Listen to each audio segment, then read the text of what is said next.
مشہور ہوئی تھی، اور اب بھی لوگ بتاتے ہیں کہ یہ جو ہیں ہمارے خرم دستگیر صاحب گجرانوالہ کے، جو ہمارے اب آج کل الیکٹرسٹی وغیرہ کے شاید منسٹر ہیں، ان کے جو والد گرامی ہیں جناب غلام دستگیر خان صاحب، یہ اس وقت جو ایوب خان صاحب نے جو کنونشنل لیگ غالباً اس کا نام تھا، جو بنائی تھی محترمہ فاطمہ جناح کے مقابلے میں، تو ان کو بھی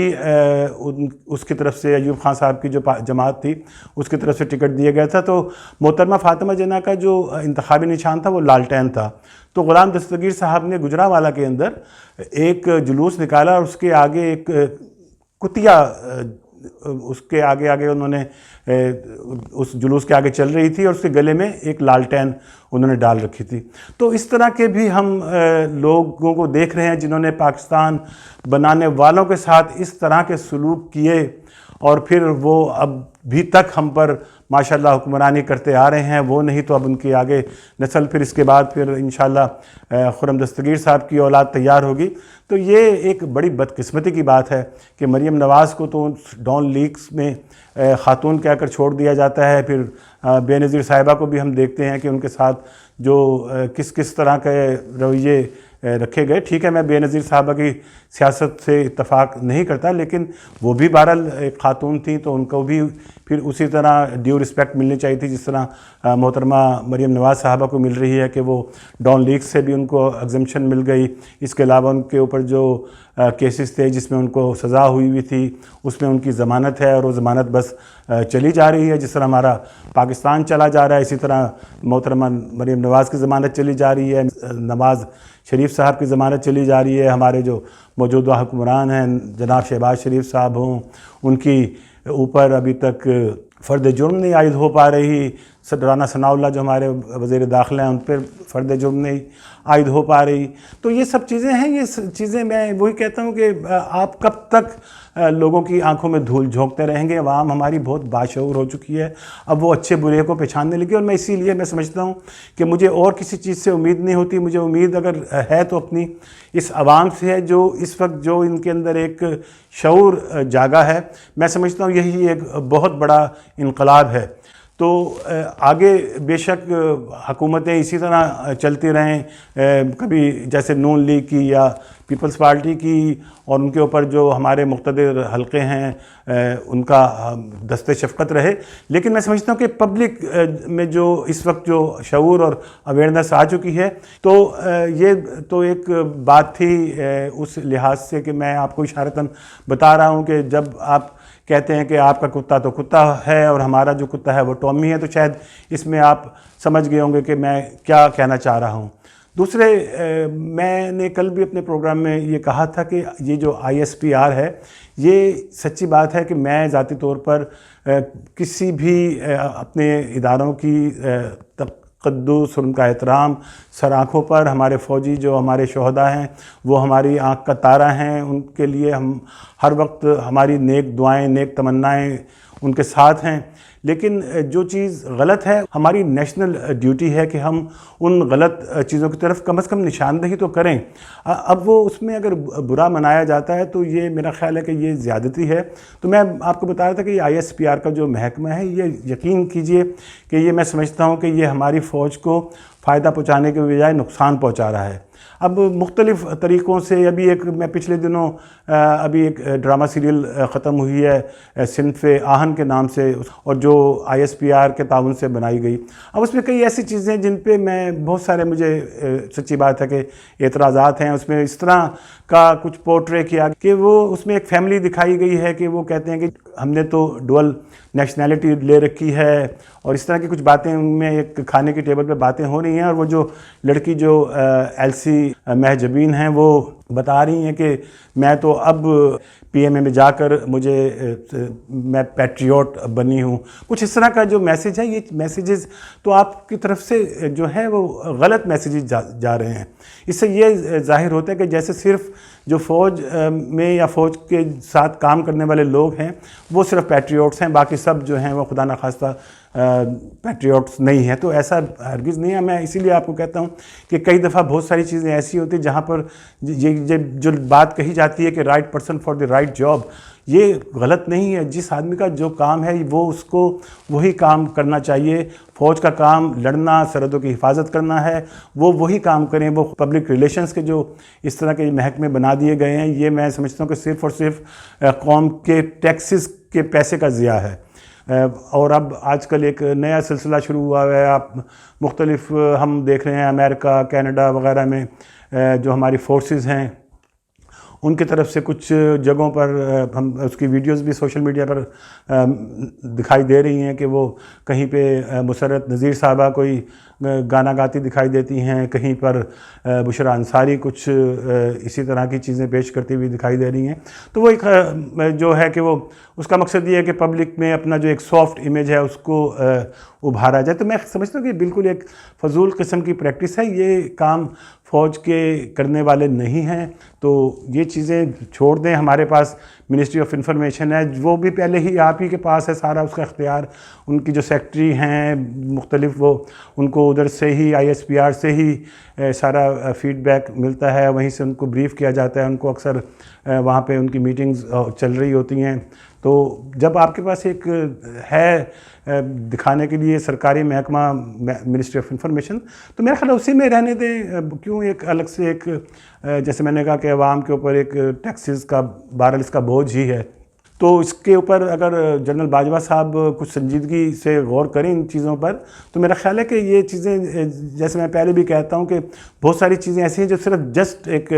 جنبش قلم سے جو ہیں ختم کی جا سکتی ہیں. جیسے میں نے کہا تھا کہ جو ڈیپوٹیشن پہ افسران ہیں ان کو بلا لیا جائے، اور جو جس طرح جو یہ کوٹا ہے پولیس سروسز میں، پاکستان ایڈمنسٹریٹو سروسز میں یا فارن آفس میں، اس کو بھی میرا خیال ہے کہ میں نہیں، ذاتی طور پہ میں سمجھتا ہوں کہ یہ کسی بھی طرح ایک ملک کے لیے بہتر نہیں ہے. چونکہ اس سے میں نے کل بھی یہ بات بتائی تھی اپنے پچھلی ویڈیو میں کہ اس سے ایک جو آپس میں جو ہمارے جو لوگ ہیں، جو دوسرے سویلنز ہوتے ہیں جو CSS کا ایگزام کر کے آتے ہیں، تو ان کے درمیان ایک بہرحال ایک رنجش رہتی ہی رہتی ہے. وہ بے شک اس کا اظہار کھلم کھلا نہ کریں، لیکن میں نے جیسے کہا تھا کہ یہ بات میں جانتا ہوں کہ یہ چیز، اس چیز کو پسند نہیں کیا جاتا. اس کے ساتھ فوراً آپ نے جیسے دیکھا کہ چیری بلاسم اینڈ کمپنی نے ایک قرارداد بھی اسمبلی میں پیش کر دی. اور اسمبلی تو اب اس وقت تو وہ اسمبلی ہے کہ جس میں وہ کسی بھی قسم کی کوئی بھی قرارداد پاس کروا سکتے ہیں، کیونکہ اپوزیشن نام کی تو وہاں پر کوئی چیز ہے ہی نہیں. تو سب اچھا ہی اچھا ہے وہاں پر. تو انہوں نے بھی فوراً اس چیز کا فائدہ اٹھایا کہ ادھر سے ISPR نے ایک تنبیہ کی ہے، تو کیوں نہ ہم بھی اس میں اپنا، جیسے وہ ہے نا کہ چیری بلاسم نے کہا کہ ہم بھی کیوں نہ تھوڑے سے بوٹ پالش کر لیں اور اپنا حصہ اس میں ڈال دیں. تو انہوں نے وہ ایک عمران خان صاحب کے خلاف ایک اسمبلی سے قرارداد بھی پاس کروا لی، جو کسی وقت وہ ہو سکتا ہے اپنے سیاسی مقاصد کے لیے استعمال کریں. ہو سکتا ہے کسی وقت اگر عمران خان صاحب کو گرفتار کرنے کی کوئی نوبت آتی ہے تو وہ اس قرارداد کا سہارا لے کر ان کے اوپر جس طرح کہتے ہیں کہ وہ کسی بھی طرح کا کوئی بھی مقدمہ بھی بنایا جا سکتا ہے. تو بہرحال یہ تو خدا بہتر جانتا ہے کہ وہ کیا سوچ رہے ہیں. اس کے ساتھ وہی جو میں بات کر رہا تھا کہ کچھ اب وہ ہمارے ایکس جو سولجرز ہیں، ایکس سروس مین ہیں، ان کو ٹی وی پر دکھایا جا رہا ہے، جس میں وہ بتا رہے ہیں کہ ہماری فوج ایسی ہے، ہماری فوج یہ ہے. تو وہ اس میں کوئی شک و شبہ کی بات ہی نہیں ہے. ہم کون کہتا ہے کہ ہماری فوج ہم پاکستان کے لیے کتنی ضروری ہے؟ اور ہم سب اس بات کو تسلیم کرتے ہیں کہ فوج کا جو محکمہ ہے وہ ہماری پاکستان کی سرحدوں کی حفاظت کے لیے بہت ضروری ہے. تو وہ اس میں تو کوئی دوسری بات ہی نہیں ہے. تو جیسا میں پہلے بھی کہہ رہا تھا کہ سیاست تو سب یہی چاہتے ہیں کہ آپ لوگوں کو سیاست میں، آپ کہہ رہے ہیں کہ گھسیٹا نہ جائے. یہ ہونا چاہیے کہ ہم کو سیاست سے خدا کے لیے باہر کر دیا جائے. تو یہ آپ اگر اس طرح کی چیز باقاعدہ آفیشیلی اگر میرا خیال ہے حکومت وقت سے کریں، اور وہ ایک اس طرح کی کوئی چیز، اس طرح کے آرڈرز کر دیے جائیں کہ تمام جو بھی اس طرح کی کوئی اگر سیاسی انوالومنٹ ہے ہمارے کسی فوجی ادارے کی سیاست میں، تو وہ اس کو میرا خیال ہے ختم کر دینا چاہیے. اور وہ میرا خیال ہے ہنسی خوشی سب کر دیں گے، کیونکہ میرا خیال ہے سبھی اس چیز کو مانتے ہیں کہ فوج کا جو آئینی کردار ہے اسی دائرۂ کار میں ان کو رہنا چاہیے. تو وہ جو فوجی جو میں بتا رہا تھا کہ ایکس سروس مین جو باتیں کر رہے ہیں، تو ٹھیک ہے، ہر مطلب جو بھی کسی محکمے سے ریٹائر ہوا ہوتا ہے. اگر آپ فارن آفس کے لوگوں کو دیکھیں، منسٹری آف انفارمیشن یا منسٹری آف کامرس یا دوسری جو منسٹریز ہیں، ان کے ریٹائر ہوئے ہوئے لوگ اکثر اپنے محکمے کے بارے میں اچھی ہی باتیں کر رہے ہوتے ہیں. اور فوج کے تو جو ریٹائر لوگ ہوتے ہیں ان کو تو ضرور اچھی باتیں کرنی چاہیے، کہ اس لیے کہ ان کو ریٹائرمنٹ کے بعد بھی جو بینیفٹس مل رہے ہوتے ہیں، وہ جیسے کہتے ہیں کہ زندہ لاکھ کا اور مرا ہوا 1.25 کا، تو وہ ان کو ریٹائرمنٹ کے بعد بھی بہت بینیفٹس ہوتے ہیں، جس میں ان کے بچوں کے لیے اور خود ان کے لیے جو ہمارے اس طرح کے ادارے ہیں، فوجی فاؤنڈیشن ہے، فوجی فرٹیلائزر ہے، اور DHA وغیرہ اس طرح کے جو ادارے ہیں، ان میں ان کو بڑی اچھی سیلریز اور بڑی اچھی جابز ان کو مل جاتی ہیں. وہ جب تھوڑے بے شک بزرگ ہو جائیں، جاب کرنے کے قابل نہ رہیں، تب بھی ان کے جو ان کے اولادیں ہیں، ان کے بچے ہیں، ان کے لیے دروازے کھلے ہوتے ہیں جابز کے. اس کے ساتھ ساتھ جو مختلف فوج کے جو اسٹورز ہیں، جو CHD جن کو کہا جاتا ہے، جو کینٹونمنٹ جو ایریاز ہوتے ہیں، ان کے اندر ان کے اسٹورز ہوتے ہیں، جہاں پر یہ آپ گروسری، کپڑے، الیکٹرانکس اور ہر طرح کا جو گھریلو ضروریات کا سامان ہوتا ہے وہ خرید سکتے ہیں سبسیڈائز ریٹس پر، کیونکہ ان پہ جو گورنمنٹ کے جو ٹیکسز ہوتے ہیں وہ اس پر نہیں لگتے، جیسے ہمارے ملک میں کوئی سیلز ٹیکس وغیرہ ہوتا ہے یا اس طرح کے جو ٹیکسز ہوتے ہیں. تو وہ جو ریٹائرڈ لوگ ہوتے ہیں وہ بھی وہاں سے اسی طرح خریداری کر سکتے ہیں جس طرح سروس مین کر سکتے ہیں. اس کے ساتھ ساتھ جو فوج کے اسکولز ہوتے ہیں، فوج کے ہاسپٹلز ہوتے ہیں، وہاں پر ان کو یہ تمام سہولیات صحت کی اور تعلیم کی سہولیات میسر ہوتی ہیں. پینشن تو ان کو خیر ملتی ہی رہتی ہے، بلکہ پینشن تو میں نے سنا ہے کہ جو لوگ انڈکٹ ہوتے ہیں فوج سے دوسرے ڈپارٹمنٹس میں، سویلین ڈپارٹمنٹس میں، جیسے فارن آفس یا پولیس سروسز یا پاکستان ایڈمنسٹریٹو سروسز میں جو لوگ جاتے ہیں پاک فوج سے، وہ کیپٹن اور میجر کے رینک کے لوگ ہوتے ہیں، تو وہ وہاں سے سیلری کے ساتھ ساتھ ان کو فوج کے جو دیگر بینیفٹس ہوتے ہیں، پینشن وغیرہ بھی مل رہی ہوتی ہے. تو یہ ایک ماشاءاللہ زبردست چیز ہے. تو بہت ساری ایسی چیزیں ہیں جن کے اوپر اگر میرا خیال ہے سوچا جائے تو بہت بہتر صورتحال پیدا ہو سکتی ہے. تو یہ کہنا صرف اصل میں کہنے کا مقصد یہ تھا کہ وہ جو سروس مین ہیں وہ اب آ کے بات کر رہے ہیں کہ جی فوج تو سب کچھ ہو سکتی ہے لیکن فوج غدار نہیں ہو سکتی. تو خدا نہ خواستہ کوئی ان کو غدار کہتا نہیں ہے، اور جو غداری کی اگر کچھ باتیں آتی بھی ہیں تو وہ فوج کے اندر ہی سے، ہمارے تو جو عام پبلک کو تو اس طرح کی جو نیوز ہیں وہ اندر ہی سے ملتے. جیسے میں اپنے پروگرام میں اکثر کہتا آیا ہوں کہ جو جنرل حمید گل صاحب کے بہت سارے انٹرویوز ایسے ہیں جس میں وہ برملا کہا کرتے تھے کہ ہمارے جو آرمی چیف کا تقرر جو ہے وہ امریکہ سے ہوتا ہے. تو یہ اس طرح کی باتیں تو کوئی سویلین کہنے کی ضرورت بھی نہیں کر سکتا، اور سچی بات ہے ان چیزوں کا ہمیں تو عام آدمی کو اندازہ نہیں ہے. اسی طرح جو غداری کے جو باتیں ہیں وہ تو ابھی ریسنٹلی ہمیں معلوم ہے کہ ایک لیفٹیننٹ جنرل کے اوپر غداری کا الزام لگا، جو کہ فوج ہی نے لگایا. فوج ہی کی اپنی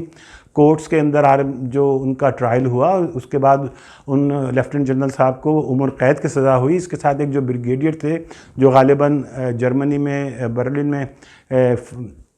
ڈیفینس اٹیشی کے طور پر کام کر رہے تھے، ان پر غداری کا الزام لگا اور ان کو باقاعدہ سزائے موت کی سزا سنائی گئی، اور غالباً اس پہ عمل درآمد بھی ہو چکا ہے. تو یہ تو باتیں ہمیں جو پتہ چلتی ہیں وہ فوج ہی کے ذریعے سے پتہ چلتی ہیں.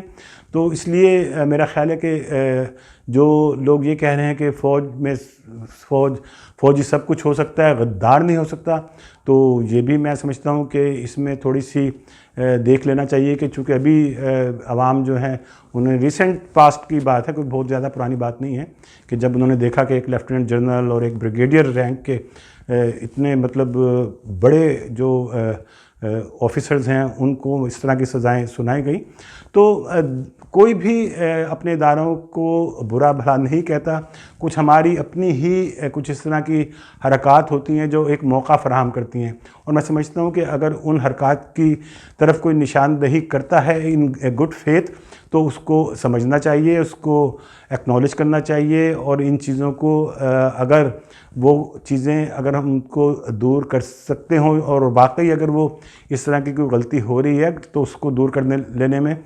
کوئی مذائقہ نہیں ہونا چاہیے، اس میں کسی کو اپنی انا کا مسئلہ نہیں بنانا چاہیے، اور کسی دوسرے جو پاکستانی ہے اس کو یہ نہیں سمجھنا چاہیے کہ وہ خدا نخواستہ وہ پیٹریوٹ نہیں ہیں یا وہ خواہ مخواہ ادارے کے اوپر تنقید کریں۔ ادارے کے اوپر کوئی تنقید نہیں کرتا، ہر ادارے میں اچھے برے لوگ ہوتے ہیں، تمام سویلین ڈپارٹمنٹس ہیں وہاں پہ بھی اچھے برے لوگ ہوتے ہیں۔ آپ کو معلوم ہوگا کہ پاکستان میں بہت سارے تھنک ٹینکس کام کر رہے ہیں، لیکن وہ کسی نہ کسی جگہ سے ان کو کہیں نہ کہیں سے فنڈنگ بھی ہو رہی ہوتی ہے، تو وہ ایک طرح سے وہ پیڈ ہوتے ہیں، وہ اس کے بعد وہ اپنی سروسز دے رہے ہوتے ہیں۔ تو کچھ لوگ ایسے بھی ہوتے ہیں میرے جیسے لوگ جو بغیر کسی معاوضے کے آپ کو ایک اچھی رائے دے رہے ہوتے ہیں، وہ باقی ماننا نہ ماننا آپ کے اختیار میں ہے، اور ضروری میں تو ہمیشہ یہ بات کہتا ہوں کہ ضروری نہیں کہ جو میں بات کہہ رہا ہوں وہ بالکل ایسی ہی تسلیم کر لی جائے یا ایسا ہی ہو جیسا میں سمجھ رہا ہوں۔ ہو سکتا ہے کہ آپ چونکہ آپ کے پاس وہ حساس معلومات ہوتی ہیں، بہت ساری ایسی چیزیں ہوتی ہیں جو ایک عام آدمی کو کے نوٹس میں یا اس کے نالج میں نہیں ہوتی، تو آپ بہتر فیصلہ کرنے کی پوزیشن میں ہوتے ہیں۔ لیکن اگر کوئی ایسی چیز ہے جو آپ سمجھتے ہیں کہ کہیں پہ کوئی ایسی غلطی ہو رہی ہے جس کا ادراک اگر کوئی کسی جانب سے ہو رہا ہے، تو میرا خیال ہے ان باتوں کی طرف بھی توجہ دینی چاہیے۔ خدا ہمارا حامی و ناصر ہو۔ پاکستان زندہ باد۔